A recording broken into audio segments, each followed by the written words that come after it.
Hello साथियों, कैसे हैं आप सभी। एम गुरुकुल पर मैं अंकित आप सभी का स्वागत करता हूं, अभिनंदन करता हूं।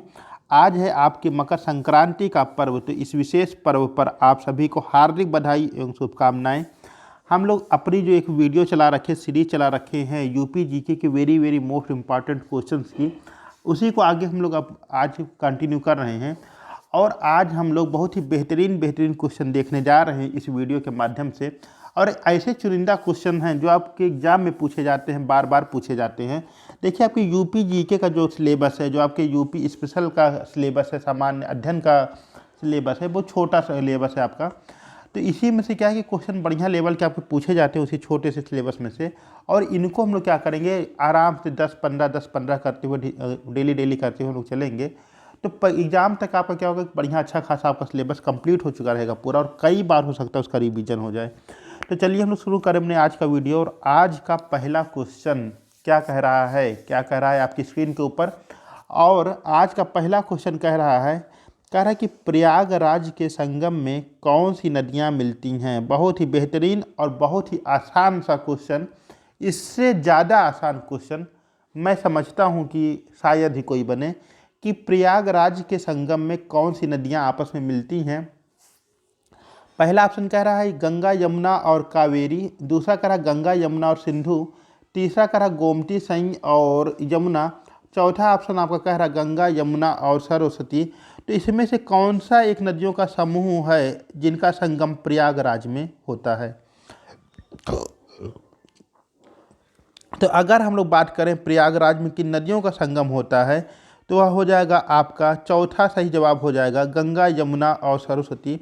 इसमें गंगा और यमुना तो आपको आती हुई दो नदियां दिखेंगी, लेकिन जो सरस्वती नदी है, सरस्वती नदी अदृश्य रूप में इसका अस्तित्व स्वीकार किया जाता है। माना जाता है कि पतली सी धारा आ रही है और यहाँ पर ये मिल रही है।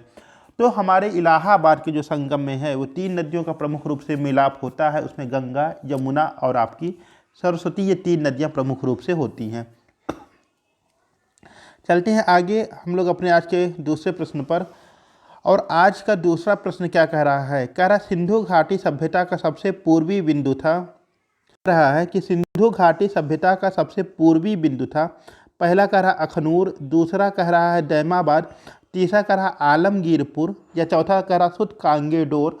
तो सिंधु घाटी सभ्यता, इंडस वैली सिविलाइजेशन, जिसको हम लोग आईवीसी के नाम से जानते हैं, पहली नगरीय सभ्यता थी आईवीसी। अच्छा, इसका नाम सिंधु घाटी सभ्यता क्यों पड़ा, इंडस सिविलाइजेशन क्यों पड़ा? क्योंकि इस सभ्यता का, इस सिविलाइजेशन का जो डेवलपमेंट हुआ था, यह सिंधु और इसकी जो सहायक नदियां हैं इन्हीं के किनारे हुआ था। इस वजह से इसका नाम रख दिया गया सिंधु घाटी सभ्यता, इंडस वैली सिविलाइजेशन। और इसी को हम लोग शॉर्टकट में कहते हैं आईवीसी। और अगर इस सभ्यता की बात करें तो पहली नगरीय सभ्यता के रूप में जानी जाती है। और जब हम पूरे की पूरी सभ्यता का विस्तार देखते हैं तो यह एक त्रिभुजाकार आकृति में देखने को मिलती है। तो यहाँ पे पूछ रहा है कि इसका सबसे पूर्वी बिंदु कौन सा था, यह आपको बताना है। तो जब हम सिंधु घाटी सभ्यता आईवीसी के, इंडस वैली सिविलाइजेशन के सबसे पूर्वी बिंदु की बात करते हैं तो हो जाता है आपका आलमगीरपुर। कौन सा हो जाएगा, आलमगीरपुर, या मेरठ के अंतर्गत आपको देखने को मिलेगा। आलमगीरपुर हो जाता है सबसे पूर्वी बिंदु। अखनूर की बात करें तो अखनूर हो जाता है आपका सबसे उत्तरी बिंदु। दैमाबाद हो जाता है आपका सबसे दक्षिणी बिंदु। और सुत कांगेडोर की बात करें, किसकी, सुत कांगेडोर, बलूचिस्तान की बात करें तो यह हो जाता है आपका कौन सा, यह हो जाता है आपका पश्चिमी बिंदु। यह हो जाता है आपका पश्चिमी बिंदु के रूप में देखने को मिलता है, सुत कांगेडोर या बलूचिस्तान के नाम से हम लोग जानते हैं। वर्तमान में यह पाकिस्तान देश में आपको देखने को मिलता है। ठीक है, तो भैया सिंधु घाटी सभ्यता का जो सबसे पूर्वी बिंदु था वह था आपका आलमगीरपुर। कौन सा, आलमगीरपुर, मेरठ में देखने को मिलता है। और इसी के साथ ही बहुत जल्दी ही आप लोग क्या करें, चैनल को सब्सक्राइब भी अवश्य कर लें। चलते हैं भैया क्वेश्चन नंबर 3 की ओर। एक एक कदम धीरे धीरे बढ़ाते चलेंगे और शानदार से शानदार क्वेश्चन देखते हुए हम लोग आगे बढ़ेंगे। तीसरा क्वेश्चन आपका कह रहा है महाराजा बिजली पासी का किला कहाँ स्थित है। महाराजा बिजली पासी का किला कहाँ स्थित है। पहला विकल्प कह रहा है लखनऊ, दूसरा कह रहा कानपुर, तीसरा कह रहा प्रयागराज, या चौथा कह रहा आपका बांदा। तो पहला लखनऊ, दूसरा कानपुर, तीसरा प्रयागराज या चौथा बांदा। तो इसमें से कौन सा सही जवाब हो जाएगा? आज मकर संक्रांति और आज के दिन तो लोग पतंग भी खूब उड़ाते हैं। खैर हमें पतंग उड़ानी आती नहीं है, लेकिन देखने को मिली आसमान में खूब रंग बिरंगी पतंग जो हैं उड़ रही थी। महाराजा बिजली पासी का किला कहाँ स्थित है यह आपको बताना है। तो इसका सही जवाब हो जाएगा विकल्प नंबर पहला। कौन सा? नवाबों की नगरी, यानी कौन प्रदेश की राजधानी। क्या हो जाएगा सही जवाब? लखनऊ। क्या हो जाएगा? लखनऊ सही जवाब हो जाएगा, यानी ऑप्शन नंबर फर्स्ट हमारा यहाँ पर सही जवाब बनता हुआ दिखाई दे रहा है। चलते हैं हम लोग क्वेश्चन नंबर 4 की ओर। और क्वेश्चन नंबर 4 क्या कह रहा है, जल्दी से देखो भैया। कह रहा है किस युद्ध में किस युद्ध में युद्ध आ गया, किस युद्ध में गौरी ने जयचंद्र को हराया था। ठीक, पहला कह रहा तराइन का पहला युद्ध, दूसरा कह रहा तराइन का दूसरा युद्ध, तीसरा कह रहा चंदावर का युद्ध, या चौथा कह रहा इनमें से कोई नहीं। तो किस युद्ध में मोहम्मद गोरी ने जयचंद्र को हराया था यह आपको बताना है। बहुत ही शानदार सा क्वेश्चन है रे बाबा, बहुत ही शानदार सा क्वेश्चन है, बहुत ही मस्त क्वेश्चन है। और पहला विकल्प जो आपका कह रहा है तराइन का पहला युद्ध, ये कब हुआ था? धड़कनें बढ़ती हुई। और अगर इन सारे ऑप्शन की हम बात करें तो पहला युद्ध हो जाता है आपका 1192 में। कब हो जाता है? 1192 में, सॉरी 1191 में पहला युद्ध हो जाता है तराइन का। दूसरा हो जाता है 1192 में। कब हो जाता है? 1192 में।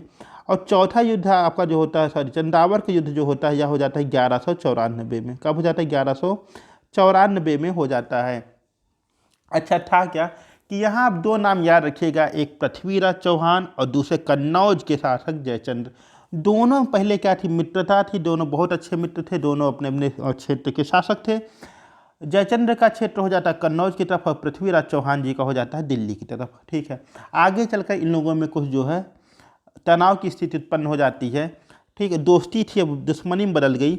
और जब मोहम्मद गोरी पहली बार तराइन का युद्ध करता है पृथ्वीराज चौहान के साथ में, तो मोहम्मद गोरी की पराजय हो जाती है।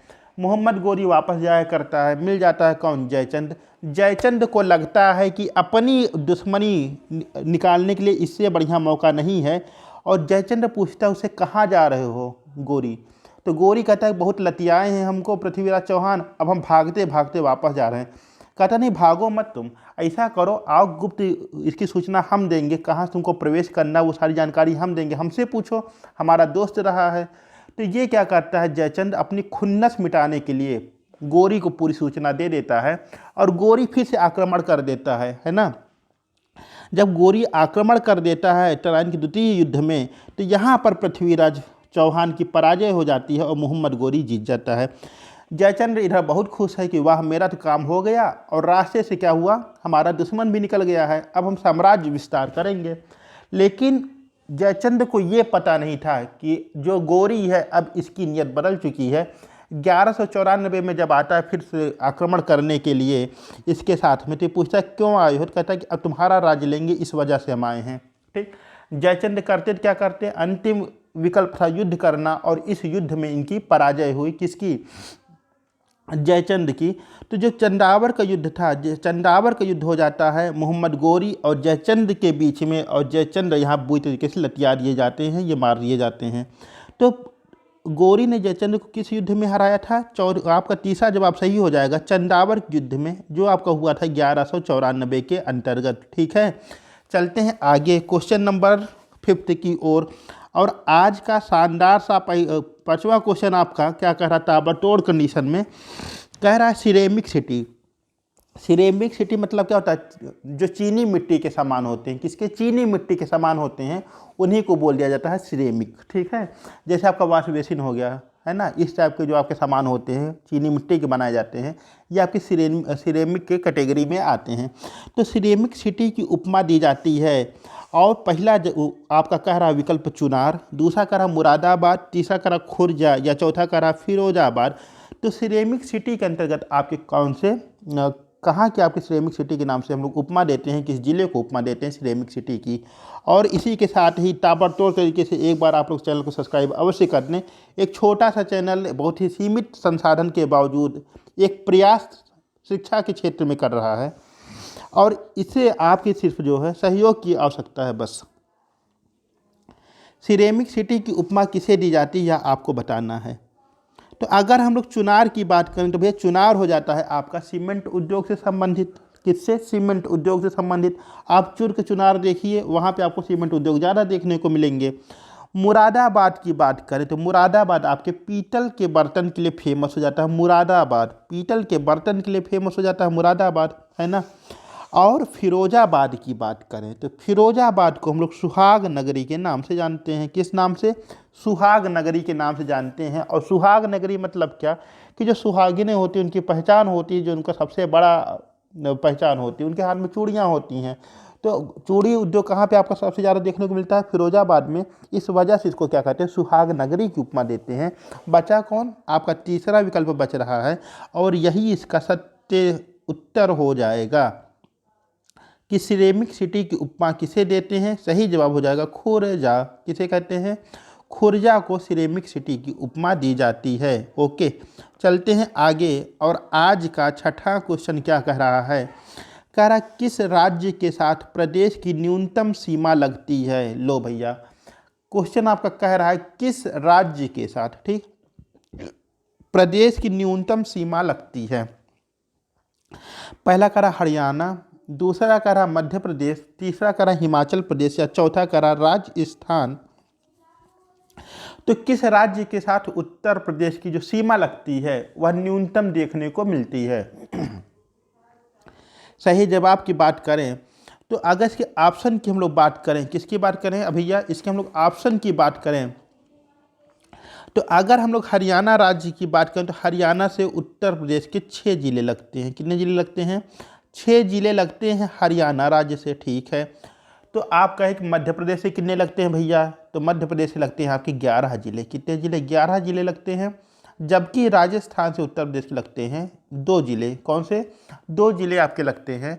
और जो आपका हिमाचल प्रदेश है, हिमाचल प्रदेश के साथ में उत्तर प्रदेश का सिर्फ और सिर्फ एक जिला लगता है। कौन सा? आपका लगता है सहारनपुर। कौन सा लगता है? सहारनपुर लगता है आपके हिमाचल प्रदेश के साथ में। सिर्फ एक ही जिला लगता है। कौन सा? सहारनपुर लगता है हिमाचल प्रदेश के साथ में। इस आधार पे अगर हम लोग कहें, क्या कहें कि उत्तर प्रदेश से न्यूनतम सीमा किस राज्य की लगती है, तो वह हो जाएगा हिमाचल प्रदेश। कौन सा हो जाएगा? हिमाचल प्रदेश हो जाएगा। आपका ऑप्शन नंबर 3 यहाँ पर सही जवाब होता हुआ दिखाई दे रहा है, ठीक है। चलते हैं आगे। क्वेश्चन नंबर 7 क्या कह रहा है? क्वेश्चन नंबर 7 को देखा जाए, आजा भैया सिमसिम। कह रहा है कि किस नदी को राष्ट्रीय नदी का दर्जा दिया गया है? पहला कह रहा गंगा नदी, दूसरा कह रहा गोदावरी नदी, तीसरा कह रहा कृष्णा नदी या चौथा कह रहा है नर्मदा नदी। तो निम्नलिखित में से किस नदी को राष्ट्रीय नदी का दर्जा दिया जाता है? ठीक, सही जवाब क्या हो जाएगा इसका? सही जवाब हो जाएगा ऑप्शन नंबर पहला, यानी कि गंगा। क्या हो जाएगा? गंगा। गंगा नदी को क्या कहते हैं कि राष्ट्रीय नदी का दर्जा दिया जाता है। और अगर जलीय जीव की बात करें कि आपके उत्तर प्रदेश का जलीय जीव कौन सा है, तो गंगा डॉल्फिन आपकी उत्तर प्रदेश की जलीय जीव के रूप में देखने को मिलती है, ठीक है। चलते हैं आगे। और गंगा नदी उत्तर प्रदेश में किस जिले से प्रवेश करती है? बिजनौर से। और किस जिले से बाहर हो जाती हैं? बलिया से बाहर हो जाती हैं, ठीक है। चलते हैं आगे क्वेश्चन नंबर 8 की ओर। और 8वां क्वेश्चन कह रहा है भारतीय दलहन शोध संस्थान कहाँ पर स्थित है? भारतीय दलहन शोध संस्थान कहाँ पर स्थित है? पहला कह रहा कानपुर, दूसरा कह रहा लखनऊ, तीसरा कह रहा नोएडा, चौथा कह रहा बरेली, ठीक, कचरा बरेली वाला। भारतीय दलहन शोध संस्थान कहाँ स्थित है?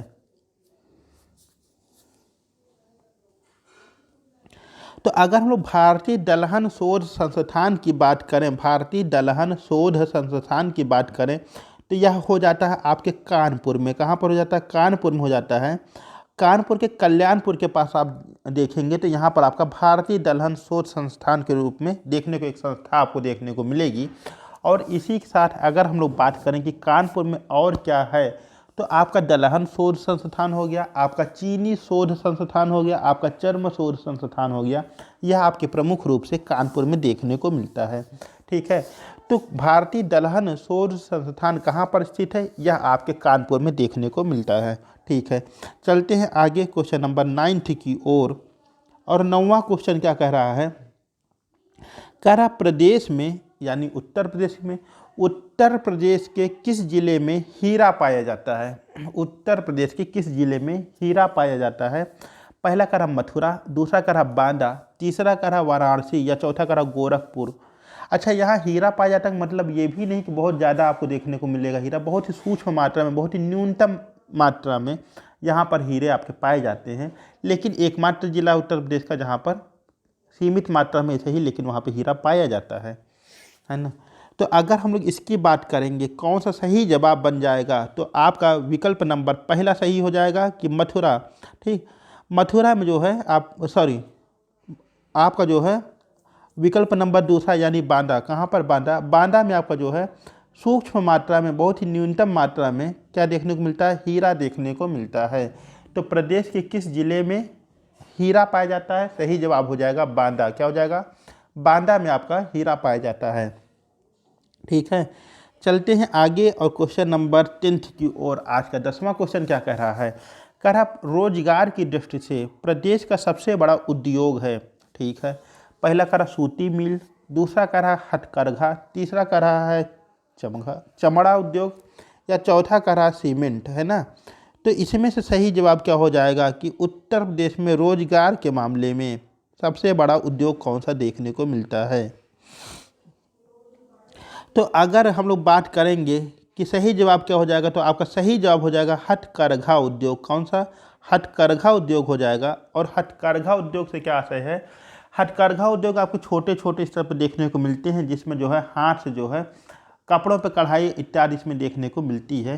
तो इसमें अगर हम लोग देखेंगे तो सर्वाधिक जो रोजगार सृजन करने की क्षमता है उत्तर प्रदेश के अंतर्गत, वह आपके हथकरघा उद्योग में देखने को मिलती है।